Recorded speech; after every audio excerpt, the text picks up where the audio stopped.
The flexi-ring diameters are 11 and 11.5 mm, with a complete closure of the ring and a square edge section for a better barrier effect. The two extremities can cross into the capsular bag in spite of the large band section, because the first eyelet is smooth and can be compressed by the second crooked eyelet. A flexi-zone is provided on a short segment to ease the insertion of the second end of the ring. The flexi-zone and the first eyelet are made by a chemical technology that changes PMMA into an hydrophilic acrylic material. As it is not necessary to avoid the crossing of the two large band extremities, the stretching effect of the ring can be minimal. This is the main point, to have both a safe device and a double barrier effect for PCO.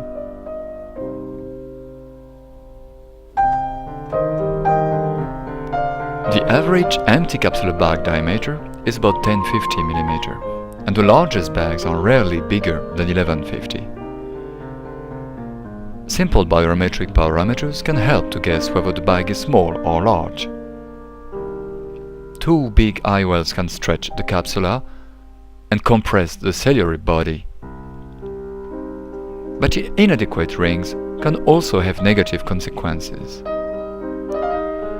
Zonular defects are best indications for tension rings, but the ring must be easy to insert in these fragile bags. And the IOL implantation must be safe. When the zonular alteration is on the main incision side, any maneuver will increase the problem. And this is why rigid IOLs can be dangerous, because one cannot choose an additional implantation site. With a ring, a small paracentesis opposite to the main incision can be easily done. But if the ring is too rigid, the implantation of the device still remains a concern. In this case, it would have probably been safer for the zonular integrity to use an injection technique.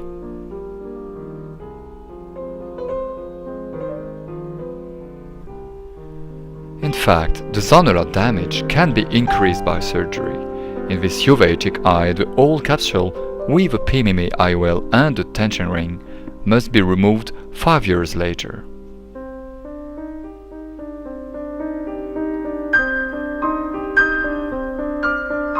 Tension rings are commonly used in other situations, to clean the cortex in zonular capsular laxity, or for the prevention of capsular phimosis in PECs, or diabetic mellitus. The pupilla is often in miosis, and the small capsular rhexis can shrink in post-op. Tension rings may help, but again, they must be easy to use in these dangerous conditions. An injection technique looks like the best answer. But if some minor problems still may happen, some major problems as well, like a peripheral capsular tear, because the injector is less sensitive than a forceps. Anyhow, standard tension rings cannot resist to the centripetal retraction. Best prevention for capsular phimosis is probably to clean the anterior capsule as well as possible, even if it is not always easy, and even if it is not good for PCO, according to Miller in the Boston 2000 ASCRS Congress. The PMMA banding ring is the only solution to prevent both capsular phimosis and PCO. But the two eyelets must not cross. That's why the rigidity of the ring is maximal, as well as the zonular traction.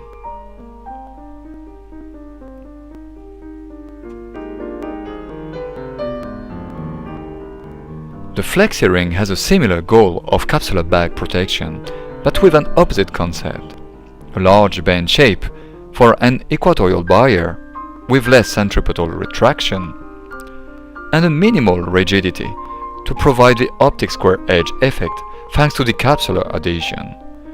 The ring insertion is safe and the flexi-zone is helpful to place the second eyelet in the bag.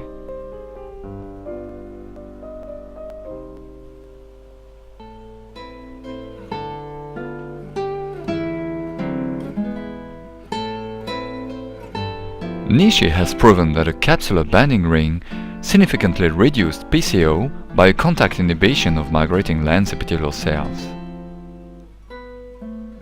There is a separation between anterior and posterior capsules in 80% of eyes. But this is in contradiction to what we know about the IOL square edge effect. The bending effect at the optic edge is provided when there is a 360 degrees fusion of anterior and posterior capsules with a capsular axis well centered and smaller than the optic. The quick bend formation is also a main factor for PCO prevention. It takes a few weeks to achieve. In grade 4, posterior capsule is wrapped around the optic edge and a real second wall is then created. PCO was not completely prevented by the bending ring, maybe because there is a space between the two extremities of the ring, or because there is no bend formation at the optic edge. On the other hand, the delayed PCO with standard tension rings has not been proven. It could help though, mostly thanks to the absence of capsular traction folds and less space behind the optic for the regenerative cells to migrate. But standard tension rings won't be able to trap epithelial cells at the equator. In fact, the germinative equatorial cells area is large. And after lens removal, the central capsules are opposed, but the equatorial capsules are held open by the zonular. The angle between the anterior and posterior zonules is reduced from 45 to 15 degrees.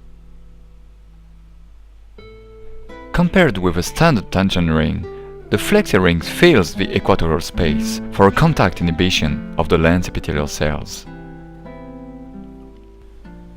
It doesn't avoid the bend formation at the optic edge because it doesn't stretch the capsule too much. The total closure of the eyelets provides a maximal barrier effect for the lens epithelial cells migration. When a square-edged C-loop IOL is in the bag, a double barrier for lens epithelial cells migration is then created, both at the equator and at the optic edge. If the capsular axis is not correct, the ring will be the only defense against spur-type fibrosis, because there is no more square-edge effect for the optic. With multi-optic monoblock IOLs, the capsule adhesion provides a good stability, and the large equatorial band PMMA a maximal barrier effect.